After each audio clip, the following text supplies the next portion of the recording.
Hey guys, so we wanted to talk about the Super Bowl, not the actual game, just the national anthem and then the halftime show. I mostly the halftime show, but I watched the national anthem anyway. I didn't know it was going to be Pink who was singing. Um, Pink has always had a loud and powerful voice.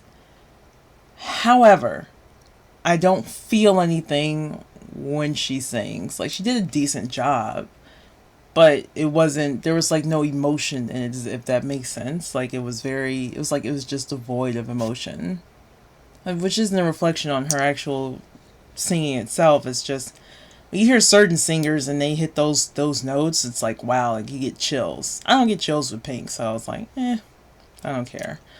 My mind focuses on more the obscure details that probably don't mean anything. I found it totally baffling that there was a sign language interpreter. Which that's like her thing now, because she's at the Grammys too. I was like, who is that for? Are there deaf people who don't know that she's singing the Star Spangled Banner at the beginning of the Super Bowl? Like, what else would she be singing? I just thought it was interesting that her Grammys interpreter was my doppelganger. Actually. Oh really? People were asking if I was signing for Pink's music at the Grammys, and I was like, I would never wear a t-shirt and jeans for my Grammys debut, guys. Just so you know. But yeah, no, I thought, I didn't feel any particular way about her performance, and I thought it was interesting that there wasn't one player taking a knee. Though there were a few players who were hiding their faces and looked kind of ashamed. So I'm guessing they got some big checks to not do it at the Super Bowl, would be the conclusion that I'm coming to. Any thoughts on that part? I have no idea. I noticed the guy who was covering his face. I don't know any of the names of the players because I don't watch football. But I doubt Pink's singing was making him that emotional. Yeah, that's what I was thinking too. I was like, I don't think. Yeah.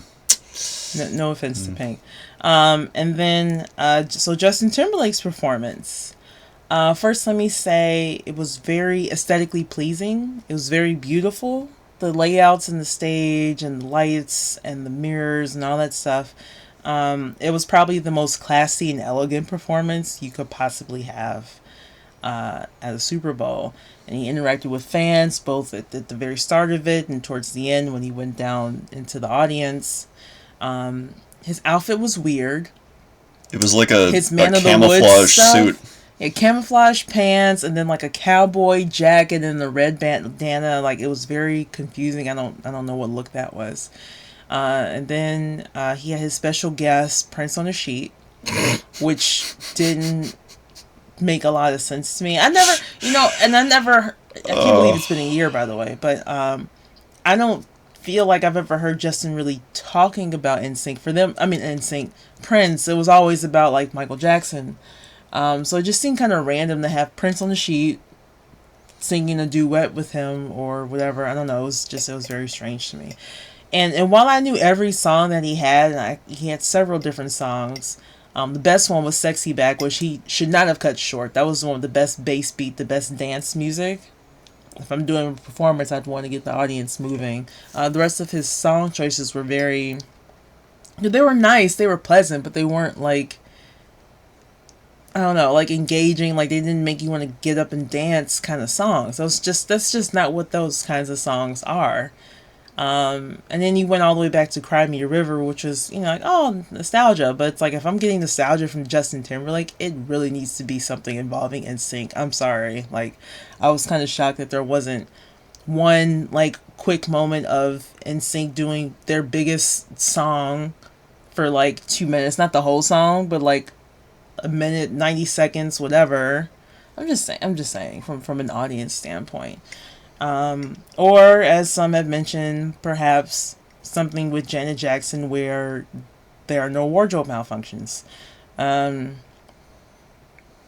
don't know, his guest of choice was Prince on the sheet, and I just don't feel like that was the best direction to go in, considering the options that he had.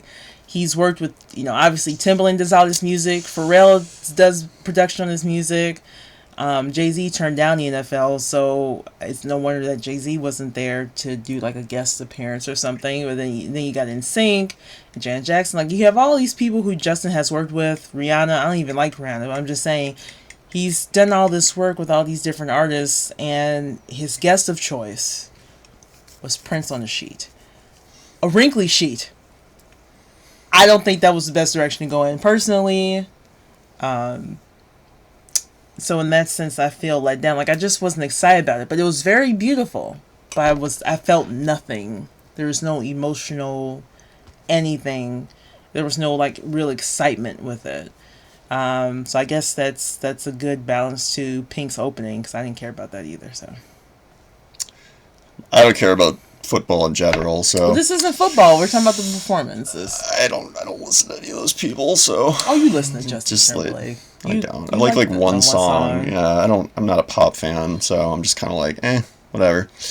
The only thing that I noticed was that for whatever reason, which I thought was just sort of weird, was like they gave him a handheld microphone, which is not what they normally do with performances like that. Like, normally they have the little ear thing so that he can use his hands and stuff to do his dance moves. It looked like a little bit weird how he was trying to do the same moves as the backup dancers while holding a microphone. That seemed awkward to me. Also, it was a very big traditional mic as opposed to, like, they have skinnier mics too. It was that seemed very awkward to me. And I don't his know. volume was very low. And it was low. I heard the cheers of the crowd like more than him, and that was annoying. But I mean, So, give him credit. He was actually singing for the most part. Although for a situation like this, if you're dancing and performing, like, it's okay if you have like a backtrack going. That's, I mean, in a loud stadium like that, or turn up the volume on your microphone, which would have also been a preferable option. Yeah, that's about it. And in terms of recent years, I'd say the best Super Bowl performance there has been, that hasn't been beaten yet, would be Bruno Mars. His solo performance that he did a few years ago. And even at that time, I knew like maybe one or two of the songs, but for the most part, I wasn't familiar with his body of work, and it was very entertaining. So, just throwing it out there. anything else about the Super Bowl? Halftime show, any of that stuff? No. If you guys like our content, make sure to subscribe up here in the corner. And also check out the blog, livingrishon.com, where we just talk about stuff like this and everything else that we're watching and paying attention to. As always, thank you guys so much for watching, and we'll talk to you next time. Bye-bye.